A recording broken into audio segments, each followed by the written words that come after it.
dia. Esse é o trabalho final da disciplina Anatomia Comparada dos Vertebrados.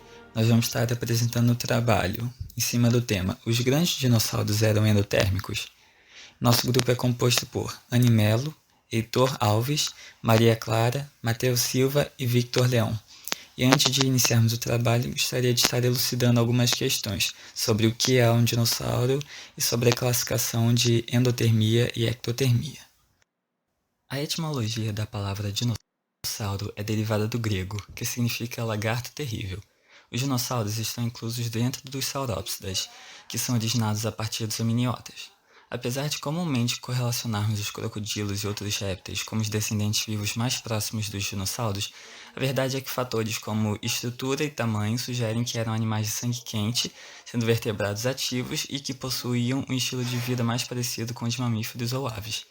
Os dinossauros incluem dois grupos de arcossauros, Saurischia e Ornithischia, que se diferem pela cintura pélvica. Nos saurísquios, os três ossos da pelve, o ilho, o isquio e pubis, se irradiam para fora a partir do centro da pelve.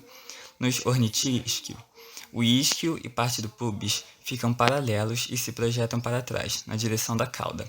Quanto à termologia de endotermia e ectotermia, se refere basicamente sobre a forma como o animal obtém calor. Animais que dependem de uma fonte externa de calor são classificados como ectotérmicos, enquanto animais que produzem calor endógeno através da metabolização de proteínas, carboidratos e gorduras são chamados de endotérmicos. Como os dinossauros foram classificados tradicionalmente como lagartos, por muito tempo foram vistos como ectotérmicos. Entretanto, existem evidências tanto anatômicas quanto fisiológicas e comportamentais que sugerem que, na verdade, eles eram endotérmicos. Durante a transição evolutiva de aves e mamíferos, ocorreu a aquisição da endotermia. A endotermia é a capacidade que os animais têm de manter uma temperatura corporal alta e estável por meio da produção interna de calor. Os mamíferos, eles têm uma temperatura corporal alta e estável, que vai variar em torno de 36 a 38 graus, independentemente do ambiente que esse animal tiver. Só que os animais ectotérmicos, geralmente, eles vão ter uma baixa temperatura, né, em média, e essa temperatura ela vai flutuar dependendo da temperatura ambiental, dependendo do ambiente em que esse animal estiver contido. Existe uma forma de traçar a evolução da termorregulação através da temperatura corporal. Só que isso não é amplamente assumido porque não tem uma forma de medição direta das temperaturas corporais dos organismos extintos. Só que os integrantes desse grupo acharam um artigo da Nature que fala sobre uma abordagem geoquímica de forma indireta que, quando utilizada, ela consegue reconstruir a temperatura com base na composição de isótopos de oxigênio de minerais como calcita, aragonita e apatita. Só que o que acontece? Os valores dos isótopos de oxigênio desses minerais vão depender tanto da temperatura de crescimento como também da água, a partir de qual o mineral tivesse formado.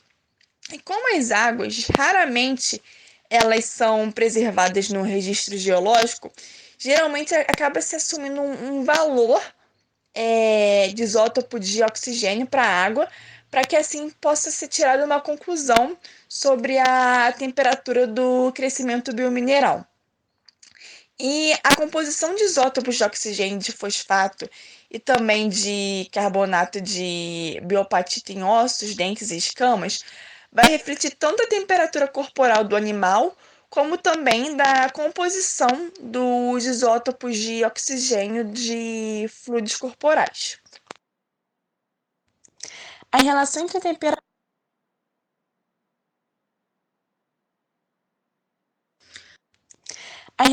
temperatura e a abundância da ligação do carbono com oxigênio, ela vai ser definida pelo desvio da abundância da medida da massa do CO2 em comparação com a abundância da massa esperada para uma distribuição aleatória de isótopos, e ela vai receber a notação de γ 47. A termometria de isótopos agrupados baseia-se na propensão de carbono 13 e oxigênio 18 para formar ligações ou aglomerados uns com os outros em uma molécula de carbonato. A fim de avaliar a relação entre a temperatura do crescimento e o valor do gama-47 do CO2 extraído da biopatita, os autores desse artigo fizeram medidas em uma variedade de espécies de vertebrados modernos. Na tabela 1, foi feita a análise da biopatita do esmalte do dente de rinoceronte e elefante, que produziu valores de gama-47 de 0,597 e 0,596, o que corresponde respectivamente a 0,006% e 0,008%. O que acontece? Esses valores de medições de gama-47 da biopatita de mamíferos são indistinguíveis dos valores de calcita inorgânica, que foi cultivada em equilíbrio na mesma temperatura. Então, para avaliar a sensibilidade à temperatura do termômetro de isótopos aglomerados de carbonato em biopatita, eles analisaram espécies de vertebrados de sangue frio, que são os ectotérmicos.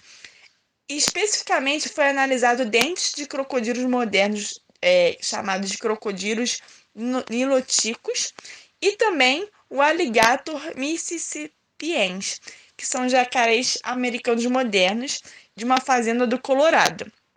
E aí eles observaram que tanto os crocodilos do Nilo quanto também os jacarés americanos, eles reduziram o crescimento nos meses de estação fria, que tinha sido atribuída a uma redução na ingestão de alimentos, em alguns casos também a hibernação.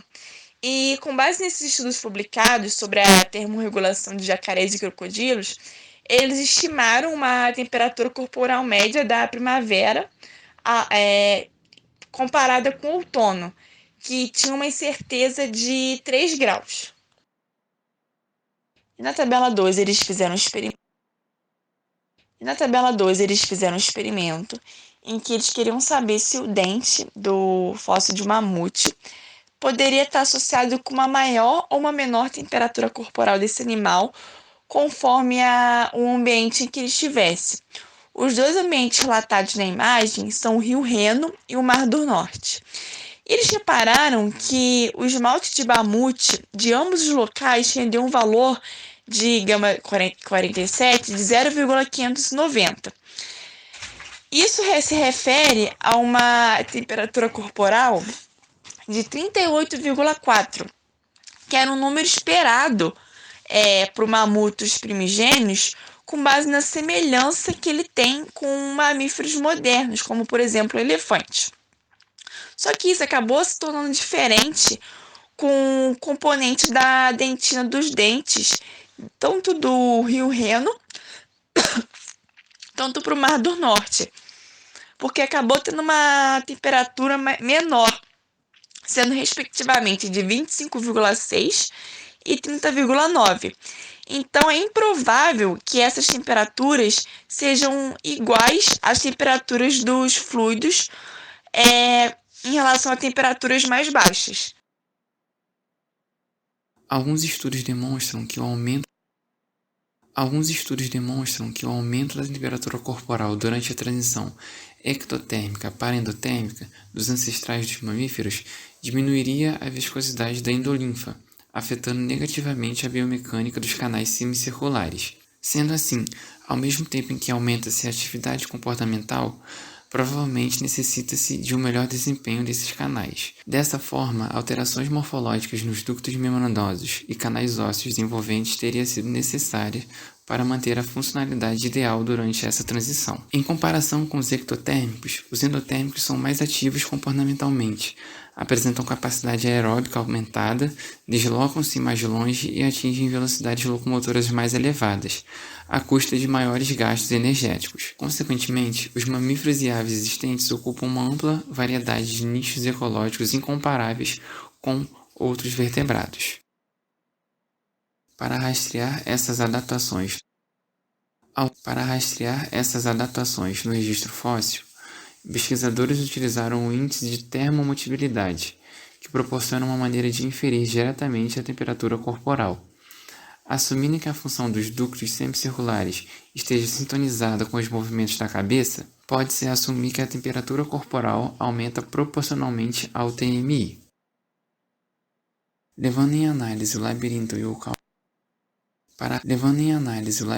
o cálculo de TMI, observou-se que a relação entre o TMI e a temperatura corporal apresenta um aumento mais acentuado na compensação para a mudança na viscosidade induzida pela temperatura.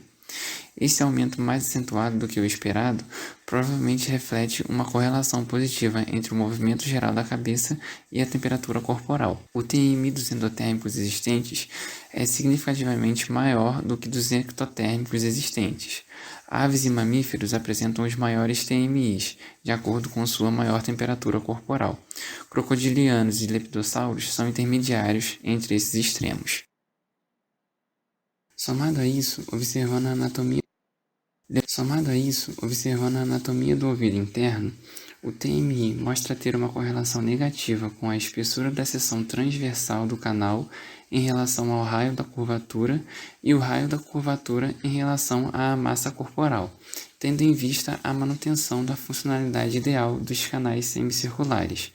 Dessa forma, espera-se que espécies com maior TMI apresentem canais semicirculares mais finos, preservando sua eficiência com a endolinfa menos viscosa, como observado na figura à esquerda, no caso dos mamíferos existentes, como um exemplo. Bom, mas então como que isso se relaciona com os dinossauros? Então, na figura da direita, um outro grupo realizou uma análise de formas e tamanhos de canais semicirculares de uma variedade de arcossauros vivos e extintos, abrangendo diversos hábitos locomotores desses seres, incluindo diferentes táxons de bípedes, semiaquáticos e também de voadores.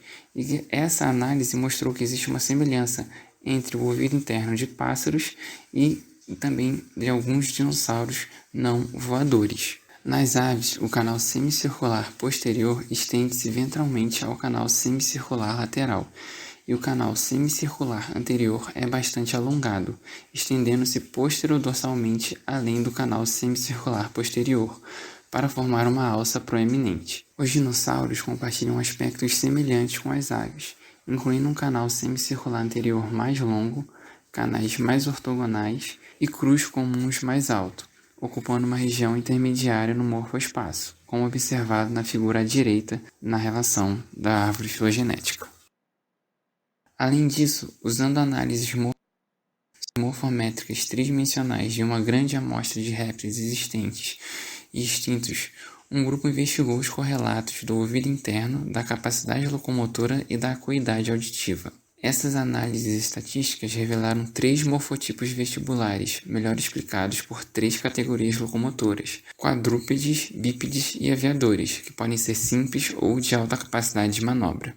O que é interessante é que, de acordo com a árvore inferida nesse estudo, observa-se que a condição anatômica do ouvido interno do clado Dinossauria se apresenta mais assemelhada à condição observada em aves do que em ancestrais reptilianos, sendo observada principalmente a diferença entre a espessura dos canais semicirculares em relação aos grupos ancestrais. Essa visão corrobora com os estudos que propõem a semelhança entre o ouvido interno de aves e dinossauros, além de apoiar a hipótese de endotermia nessas espécies de dinossauros, sabendo-se que a mudança morfológica observada é derivada da manutenção na função dos ductos semicirculares em condições em que a endolifa se apresenta menos viscosa, vista em organismos endotérmicos. Eu me chamo Anne e agora irei apresentar uma outra característica, uma outra estrutura anatômica que pode estar relacionada com a endotermia nos dinossauros, que são os cornetos nasais. Os cornetos nasais, ou também chamados de conchas, são projeções ósseas ou cartilaginosas, complexas, localizadas na parede da cavidade nasal. E essas estruturas, elas são encontradas em mamíferos, em aves, principalmente, na sua grande maioria. E esses cornetos, eles são recobertos por epitélio úmido e servem principalmente para aumentar a superfície disponível para essas membranas. E como a gente consegue ver nessas figuras, a gente representa aqui os répteis, né, como os crocodilianos, que apresentam até 3 conchas nasais simples, todas exclusivamente recobertas por epitélio olfatório. E a gente não consegue ver, né, um corneto nasal separado do corneto olfatório, como a gente consegue demonstrar, né, nessas figuras. Além disso, né, as aves e os mamíferos, ao contrário, né, normalmente possuem essas turbinas respiratórias complexas e apresentam esses cornetos nasais separados do olfatório.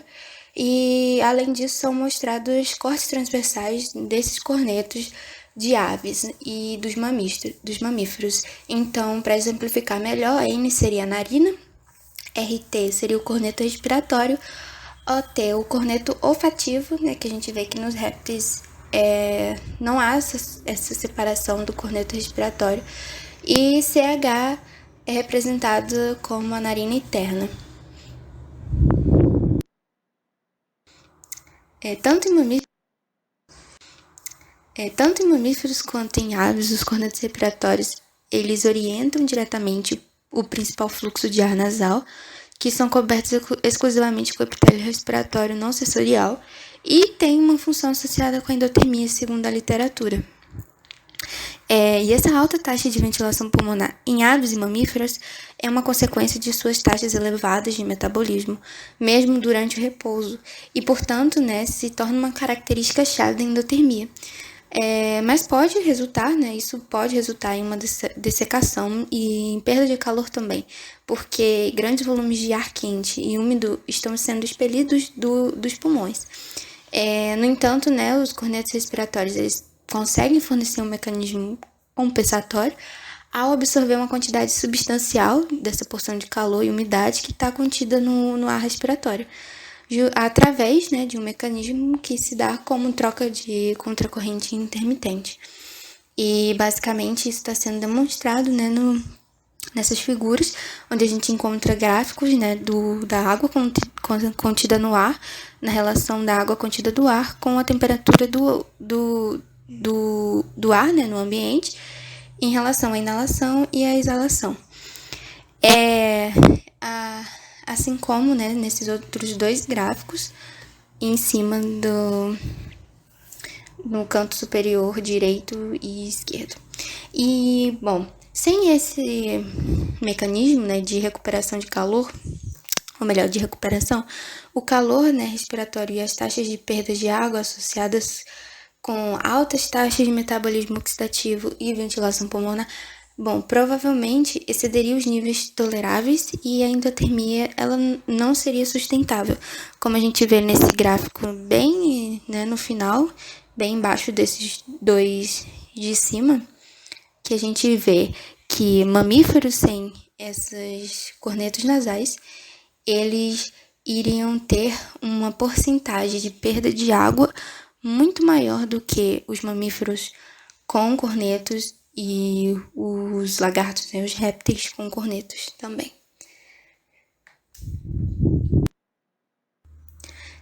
E esses cornetos respiratórios eles estão presentes em basicamente todos os mamíferos e aves terrestres que existem.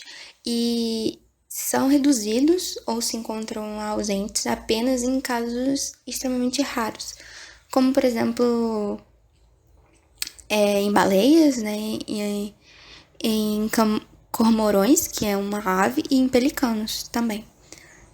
E a presença generalizada desses cornetos respiratórios entre os animais endotérmicos sugere que é muito difícil para esses animais contornar a necessidade para essas estruturas, né, através de locais ou mecanismos alternativos para a recuperação da água. E a ampla distribuição desses cornetos respiratórios entre mamíferos e aves indica que essas estruturas são provavelmente um atributo plesiomórfico para esses grupos, né, embora tenham evoluído independentemente em cada clado. E, os raros casos de redução ou a ausência desses cornetos entre táxons, né, por exemplo, em cetáceos e pelecaniformes, representam claramente espécies secundárias, né, altamente desenvolvidas. E aqui nessa figura a gente encontra cornetos respiratórios em terapsídeos não mamíferos. E são cicatrizes de fixação, né, para cornetos respiratórios, que basicamente, né, é um indício, né, e uma marca de que esses cornetos respiratórios se encontravam nesses animais, que ocorre em pterocefália do permiano superior, como, por exemplo, o Pteristognathidae, né, Glanossuchus, que é representado aqui na esquerda, e um Pteristognathidae, né, que não tem um nome, né, tem apenas identificação de SAMK226, que é nessa figura do canto direito superior. E, na verdade, aqui, né, uma reconstrução tridimensional, né, da tomografia computadorizada. E aqui embaixo, né, a gente vê que essas cicatrizes de cornetos respiratórios, eles também foram encontrados em sinodontes do Triássico, né, como em Macetognathus, que é representada nessa figura do meio aqui embaixo. Apesar das várias vantagens de um estilo de vida endotérmico, o ritmo e o modo de evolução da endotermia na linhagem de aves e mamíferos continua sendo os assuntos mais controversos na paleontologia e na fisiologia evolutiva. A gente trouxe um estudo desenvolvido por um pesquisador chamado Henrico Rezende e colaboradores, onde foi combinado um modelo de transferência de calor com estimativas de tamanho corporal na filogenia dos terópodes para reconstruir a evolução das taxas metabólicas ao longo da linhagem do caule da ave.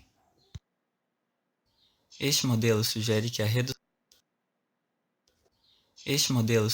redução contínua no tamanho dos dinossauros terópodes ancestrais para as aves constitui caminho evolutivo de menor resistência para a evolução da endotermia, porque maximiza a expansão do nicho térmico, enquanto evita o impacto dos requisitos elevados de energia no tamanho da população. Nesse cenário, as taxas metabólicas teriam aumentado constantemente com a miniaturização acelerada observada principalmente no Jurássico Médio Inferior, resultando em um aumento nos níveis metabólicos ao longo dos clados que divergiram da linhagem do caule das aves durante este período.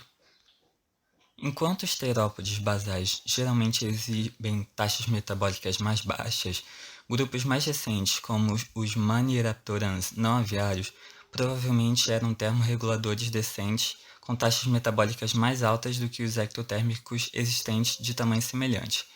Eles postularam que a evolução de tamanhos menores, concomitantemente com o aumento da capacidade aeróbica, moldou a fisiologia térmica dos dinossauros terópodes e levou ao surgimento da verdadeira endotermia dentro deste clado, e propuseram uma sequência temporal de transições evolutivas importantes que podem ter resultado no surgimento de pequenos dinossauros voadores, endotérmicos e emplumados. Então, na imagem A, a gente pode observar o custo-benefício para mudar de ectotermia para endotermia, para diferentes faixas de tamanho corporal.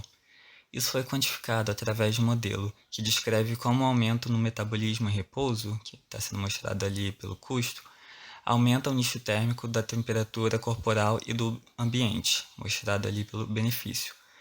Como não há gradiente térmico entre o organismo e o ambiente na ausência de produção de calor, essa curva intercepta a abscissa na temperatura corporal e na temperatura do ambiente quando a taxa metabólica é igual a zero. As linhas sólidas azuis e vermelhas representam as curvas metabólicas de um ectotérmico e endotérmico típico, respectivamente, e os símbolos abertos representam o gradiente térmico máximo da temperatura corporal e temperatura do ambiente possíveis com taxas metabólicas de repouso, usadas neste modelo. E na figura B, mostrando que uma redução no tamanho do corpo, consistente com o descrito de terópodes ancestrais e aves basais, constitui o caminho evolutivo de menor resistência, pois os custos de energia de ser grande são trocados pelos de ser endotérmico. A equipe explorou como esse modelo de transferência de calor, combinado com filogenias e reconstruções do tamanho do corpo, esclareceu a evolução da endotermia em pássaros e seus ancestrais terópodes. Eles estimularam os custos da evolução da endotermia ao longo da linhagem do tronco da ave, usando tamanhos corporais ancestrais reconstruídos, com base no registro ósseo. Para quantificar os custos de energia dentro de cenários alternativos, eles simularam a evolução do tamanho do corpo ao longo da linhagem e obtiveram a distribuição de custo por grau no modelo. Eles assumiram uma direção não direcionada entre uma massa de 10 gramas e 100 toneladas, com uma taxa evolutiva média equivalente às relatadas para os terópodes.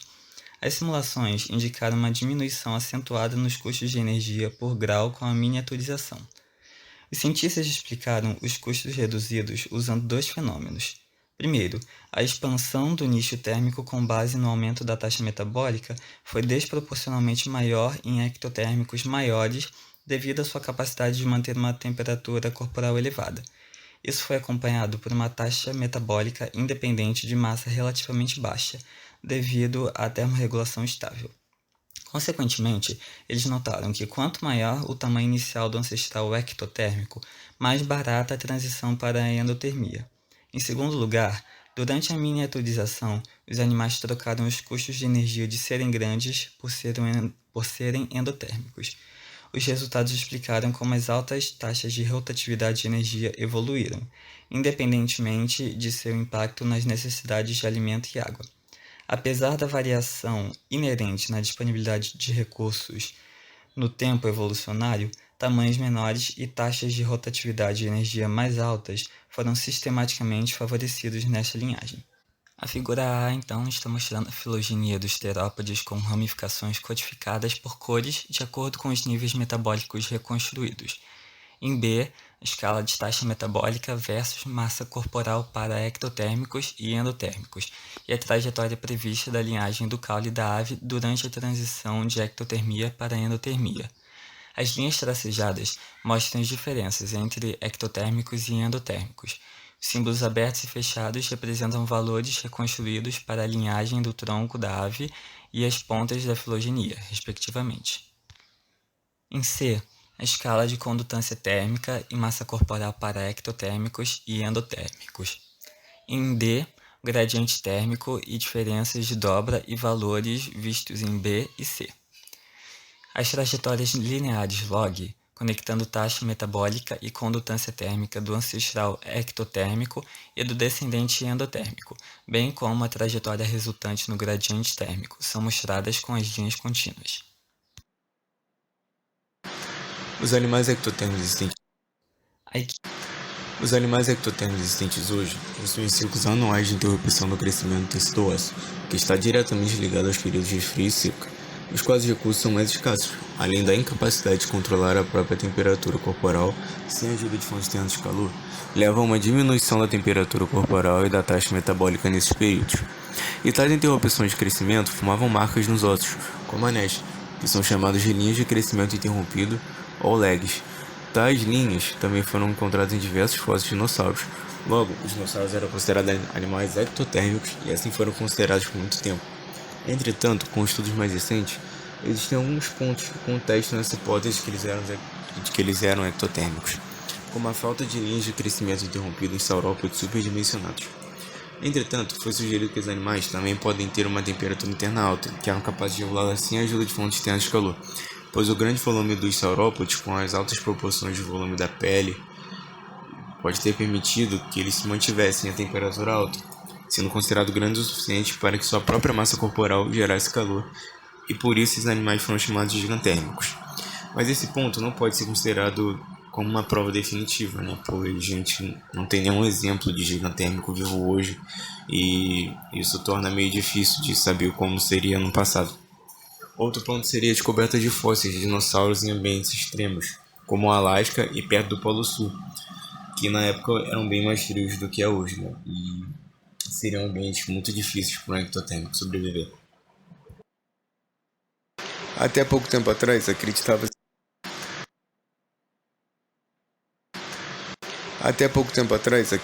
que a presença de linhas de crescimento interrompido era uma característica única dos ectotérmicos. Entretanto, estudos recentes mostraram a presença de linhas de crescimento interrompido em ossos ruminantes selvagens em ambientes tropicais e polares. Aqui na segunda imagem, temos uma seção transversal de um osso de veado vermelho, e a gente pode ver aqui as legs, que são essas faixas mais escuras. E tais padrões nos ossos mamíferos são semelhantes ao encontrado em muitos ossos fossilizados de dinossauros, o que sugere que os dinossauros também podem ter sido endotérmicos no passado, né?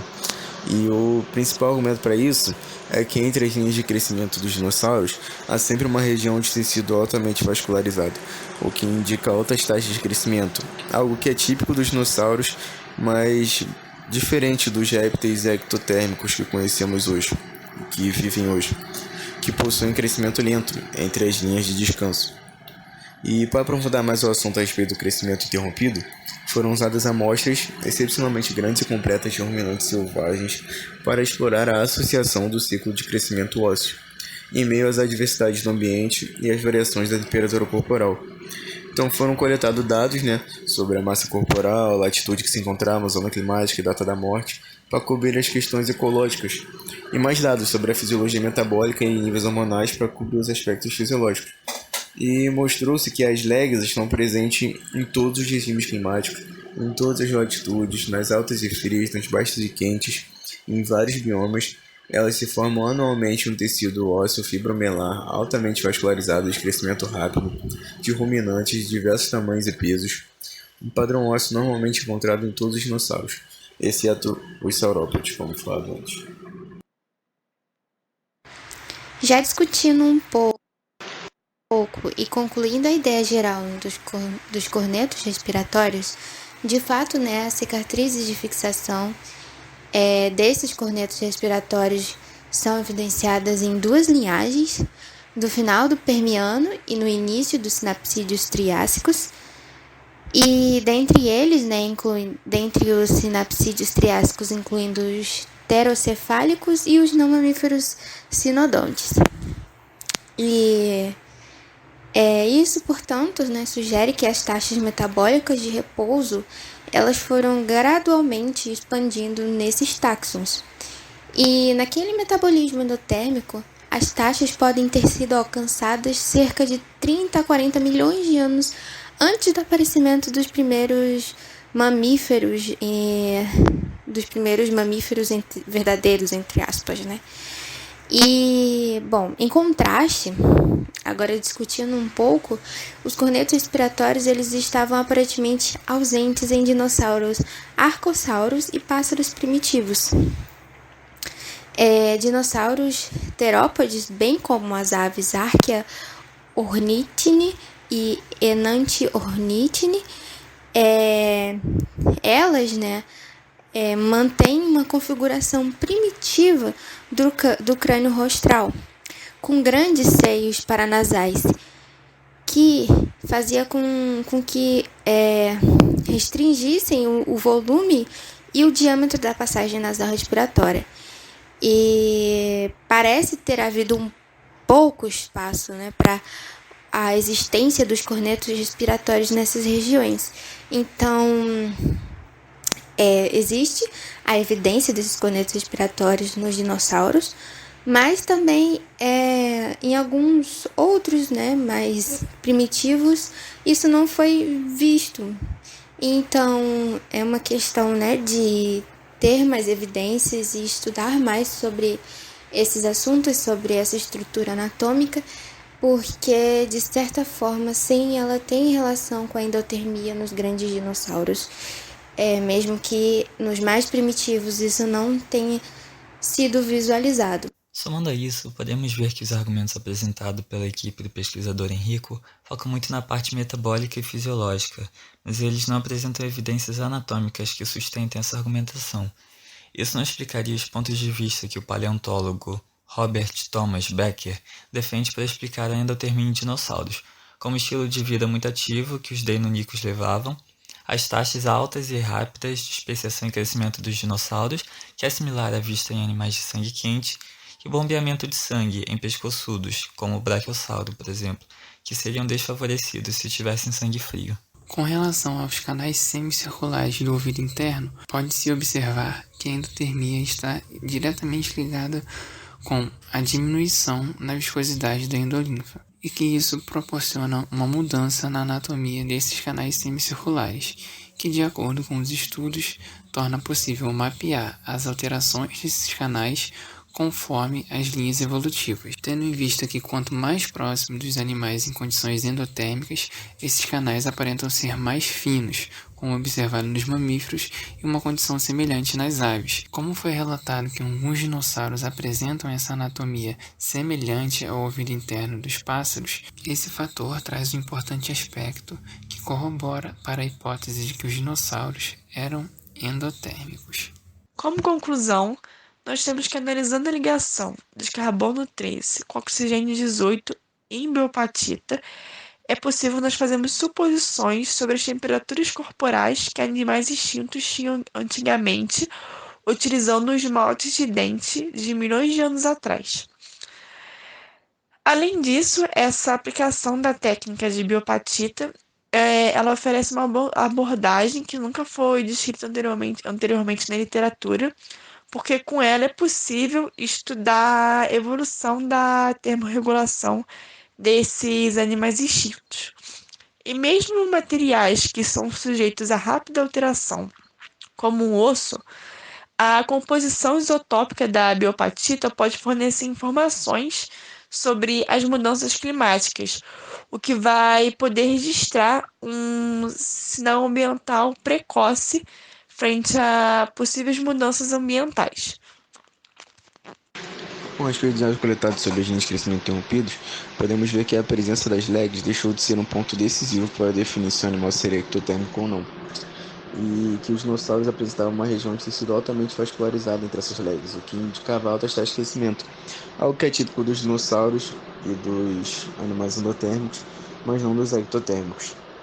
Além da falta de linhas de crescimento interrompido nos saurópodes superdimensionados, mas tem aquela questão da grande massa deles, ter ajudado eles a se aquecer, e que a gente não tem muito bem como saber disso, né? Porque não temos mais exemplos de gigantérmicos vivos hoje.